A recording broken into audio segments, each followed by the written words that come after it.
Let's open the Hello, book cover of one of the lovers. most Welcome to magical Read books with ever Fatim, written where every by story Frances comes to Hodgson life Burnett. in just The a few Secret minutes. Garden. This book is over 100 years old. It was first published way back in 1911, and the reason people all over the world still read it is that it holds a secret kind of magic. Frances Hodgson Burnett was an author who truly understood how powerful nature and a little bit of kindness can be. She wrote this story during a time when things felt very formal, but she filled it with the wildness of nature, teaching us that sometimes the best medicine isn't found in a bottle, but in the fresh air and the soil. What makes The Secret Garden so special isn't just the story of a hidden place, it's the story of hidden hearts. It's about how even the loneliest and most spoiled children can find courage, friendship, and even their destiny when they dare to care about something outside of themselves. It whispers about the power of positive thinking, the magic of the earth, and how love and laughter can bring back life to places and people that seemed lost forever. It's a tale about dreams that come true, but only when you start believing in them. So, are you ready to step out of the everyday and into the misty, wild beauty of Misselthwaite Manor? Imagine the pages turning, the air growing cool and damp, and the faint, sweet smell of green things beginning to grow. We're going to walk together, hand in hand, into the heart of the story. Listen closely, because a secret is waiting to be found. The Secret Garden, Part 1. Our story begins in a far-off place under a hot, bright sun, India. This is where we first meet a little girl named Mary Lennox. But she wasn't a happy child. Mary was a small, thin, sickly girl with a very sour face and a temper to match. She was contrary, which means she always wanted the opposite of what she was offered. Why? Because no one had ever really loved her. Her wealthy parents treated her like a small inconvenience, and she was mostly cared for by servants who were too afraid of her sharp temper to be truly kind.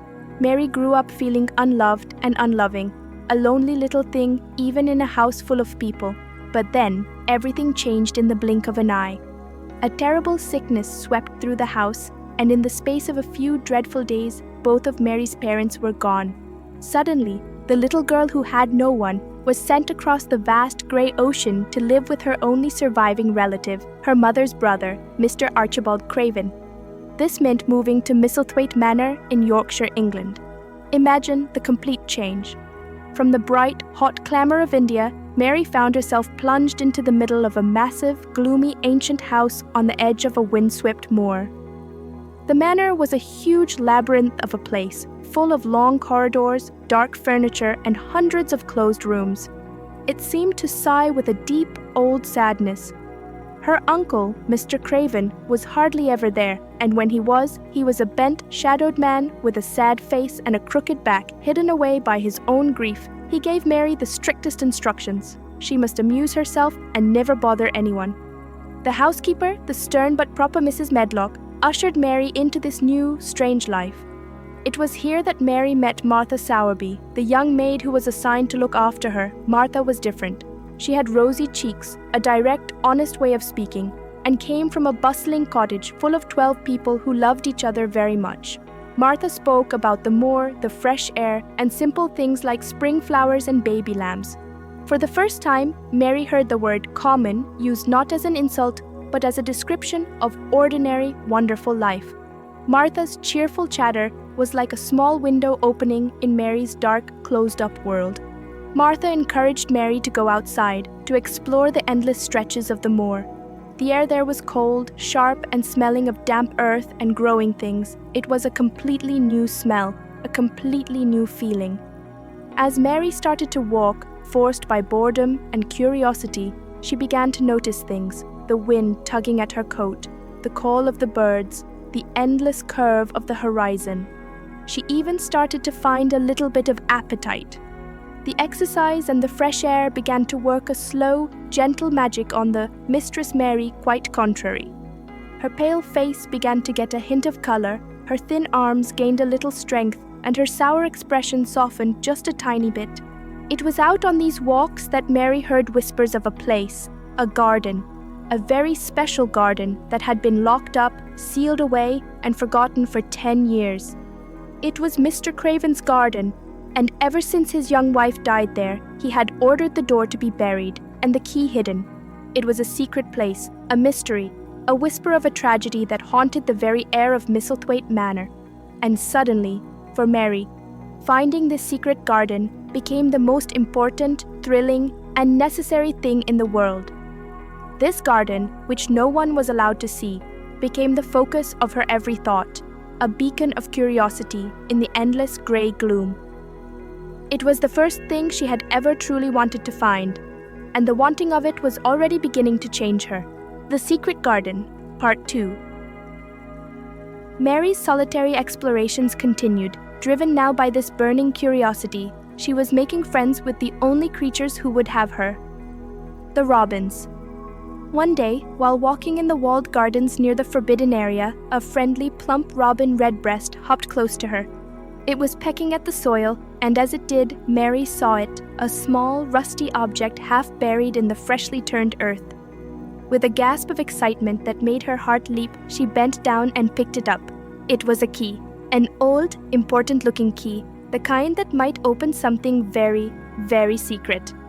Mary knew, deep in her bones, what this key belonged to. It was the key to the forgotten garden. But where was the door? She spent days walking the high walls, searching for the hidden entrance. The walls were covered in thick, tangled ivy, heavy and green. She pulled at the greenery, scraped at the stone, and circled the walls countless times. Then, one blustery, bright day, the robin, her little red-breasted guide, landed on a piece of ivy near the ground. As Mary watched, a sudden gust of wind caught the trailing vines. The wind swept the ivy back, and there it was, a door.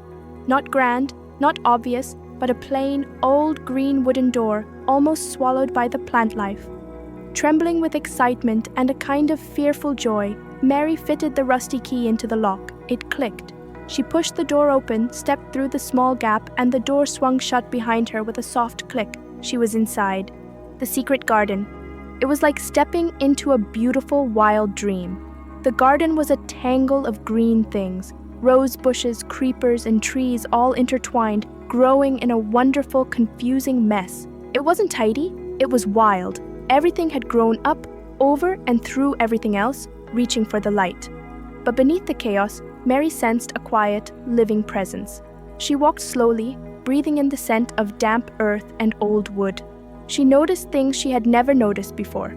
A small green shoot poking out of the cold ground, the sound of the wind sighing through the higher branches, and the deep, peaceful silence that wrapped around the space. This was her place now. She felt a strange, thrilling sense of ownership, but also a deep responsibility to the sleeping life around her. She decided her secret had to stay secret, but it was too much for one person to enjoy alone. She needed help, and she knew just the right person. Around this time, Mary also began hearing the strangest sounds inside the huge house. Crying, a weak, high-pitched, angry crying that would echo through the long corridors. Mrs. Medlock and the other servants would brush it off, saying it was the wind or a servant's illness. But Mary was certain it was the sound of a very unhappy boy. One night, her curiosity got the better of her. Armed with a candle, she crept out of her room, tiptoeing down the endless halls until she reached the source of the noise. She pushed open a door and found a boy, lying in a huge bed, surrounded by soft pillows, looking pale and fragile, was her cousin, Colin Craven. Colin was the master of Misselthwaite Manor, the son of Mr. Craven, and everyone believed he was a poor invalid who was likely to die soon. He was completely spoiled, self-pitying, and convinced that he had a hump on his back and would never walk. He was a small tyrant, angry and demanding because he believed he was a prisoner of his own illness. Mary, who had just spent months being a tyrant herself, was not in the least afraid of him. She had found a friend, or perhaps a rival, who needed a secret just as much as she did. The Secret Garden, Part 3. Mary quickly realized that Colin was sick not just in his body, but in his mind. He lay there and thought about death, worry, and his own misery all day long. Mary, who had finally stopped thinking about her own unhappiness, was ready to challenge his gloom. She didn't pity him. She told him the plain truth about how cross and demanding he was, which was a wonderful, shocking change for Colin. They argued and they talked, and in their shared, lonely world, a strange sort of friendship began to bloom. Mary now had two enormous secrets. One was the garden, and the other was Colin, and she decided to link them. She began to tell Colin stories about the secret garden. She described the thick ivy, the hidden door, the wild roses, and the feeling of the sun filtering through the tangled branches. She painted pictures with her words, making the garden sound like the most magical, most beautiful place on earth. Colin, who had never thought of anything but his own body and his doctors, was mesmerized. His mind, which had been so focused on sickness, was now filled with vibrant, green images. He started to forget his aches and pains simply because he was so interested in what Mary was describing. The power of imagination was starting to work its miracle. But Mary knew that the garden was meant to be shared with more than just words. She needed help to make the garden truly alive. This is where Dickon Sowerby came in. Martha's younger brother Dickon was like a piece of the moor come to life. He was a boy with eyes as blue as the spring sky and skin tanned by the sun and wind. He could charm wild animals, foxes, squirrels, and birds, and spoke to them in a soft, simple way they seemed to understand. He smelled of fresh earth, new grass, and wool. Mary had asked Martha if Dickon could possibly help her buy some gardening tools and seeds. When Dickon finally came, carrying a basket full of tiny packets of seeds and a small spade, he was a revelation. He wasn't stiff or formal. He was full of a quiet, gentle knowing. Mary finally told him her secret, and Dickon, with his nature-loving heart, stepped inside the walls. He didn't see a tangled mess. He saw sleeping life. With his help, Mary began the work of bringing the garden alive. They gently pulled away the dead wood, cleared the weeds, and discovered the beautiful promise of the sleeping rose bushes. They planted seeds and waited, full of hope, for the green growing things to appear. The last big secret was now ready to be revealed to Colin. Mary and Dickon worked together to organize the trip. One sunny afternoon, they bundled the pale, demanding boy onto his outdoor chair. For the very first time in his life, Colin was taken outside the walls of the manor and pushed by Mary and Dickon toward the high, vine-covered wall. With his trembling hands, Colin touched the ivy, saw the hidden door, and was pushed through the opening and into the beautiful wild secrecy of the garden. The air inside was warm and fragrant. The sight of the green shoots, the sound of the robins singing on the branch, and the presence of Mary and Dickon, who were so healthy and full of life, completely overwhelmed him. He had never felt so much simple, good energy surrounding him. He was supposed to be dying, but here, in the heart of life, he suddenly didn't feel sick at all. The Secret Garden, Part 4. The revelation of the garden changed everything for Colin. It became their wonderful private church, a place of healing, laughter, and unbelievable growth. In those early days in the garden, a tremendous moment occurred. While sitting beneath the shade of an old apple tree, Colin became overwhelmed with excitement and the sheer joy of being outside. He was talking about his fear that he was crooked and would die. But Mary, full of her own newfound strength, simply said, "You're not crooked. Don't be silly. You just think you are." Then Dickon, with his usual calm wisdom, suggested Colin, "Try standing up."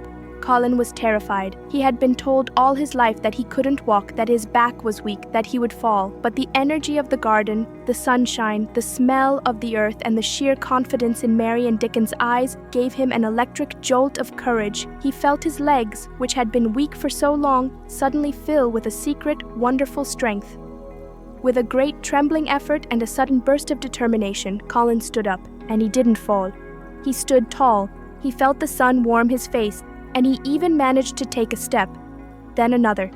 He wasn't weak or crippled. He was simply out of practice. The realization hit him with the force of a great discovery. He was not going to die. He was going to live. He laughed, a deep, joyful, unrestrained laugh that echoed off the high walls, a sound that had never been heard in that garden before. From that day on, Colin spent every possible hour in the garden with Mary and Dickon, running, walking, and working to build his strength. The fresh air, the physical work of gardening, and most importantly, the simple shared joy of friendship and the belief in the magic that Dickon talked about, worked a complete miracle. They kept it all a secret, a wonderful growing conspiracy of health and happiness. They were all changing. Mary was no longer the sour, selfish little girl from India. She was strong, helpful, and full of honest laughter. Colin was no longer the sickly tyrant, but a healthy, curious, and thoughtful boy. Dickon was their cheerful guide, teaching them about the ways of the earth and the creatures who lived there. The garden, too, began to change, pushing through the chaos and blossoming into a riot of color and fragrance. It was a garden of life, hope, and perfect joy. Meanwhile, Mr. Archibald Craven, Colin's father, was traveling the world, trying to escape the deep, lingering sadness of losing his wife 10 years before. He was still the bent, shadowed man, utterly convinced that his son was an invalid who would soon follow his mother. One evening, while walking in a beautiful dreamlike garden in Austria, Mr. Craven heard a voice, as clear as a bell, speaking to him from far away. It was his wife's voice, telling him to go home. He realized his duty was with his son, no matter how sad the meeting would be. He returned to Misselthwaite, a tired, anxious man, bracing himself for the sight of his sickly boy. He walked the long, dark drive, and then, as he approached the front door, he saw it running down the path, surrounded by Mary and Dickon, was a beautiful, strong, laughing boy with rosy cheeks and sparkling eyes. It was Colin, his own son. He was running, healthy and happy. Colin ran straight into his father's arms. The shock, the relief, the overwhelming joy of the moment broke through 10 years of sorrow. The secret was out, and it was a miracle the three children led the astonished, overjoyed father through the house, through the hidden door, and into the sunlit, blooming heart of the secret garden. The life that had been shut out for 10 years was back, more beautiful and stronger than ever, proving that love, laughter, and a little bit of gardening magic can bring even the most broken hearts and forgotten places back to brilliant life. Closing reflection. Isn't that the most wonderful story? When I close the cover of The Secret Garden, I don't just feel like I've read a book, I feel like I've walked right out into the sunshine. The great lesson this story teaches us is that we all have a secret garden inside us. Sometimes we let it get overgrown with worries, sadness, or just plain grumpiness like Mary and Colin did, but the key to unlocking it is simple: connection. Mary found her key in curiosity, Colin found his in hope, and they both found their healing in friendship and the simple, honest work of caring for something outside of themselves. The story shows us that even when life seems dark and endless, there is always a green shoot, a sleeping rose, waiting to be cared for. It whispers, "Think happy thoughts, and wonderful things will happen." This story makes me feel hopeful, like spring is always just around the corner, no matter how cold the winter is. It reminds me that taking care of a tiny seed is just as important as taking care of a big idea, because both of them hold the promise of something beautiful and new. My friends, what is the secret garden you're waiting to unlock in your own life? Is it a dream you want to work on? A friendship you need to nurture?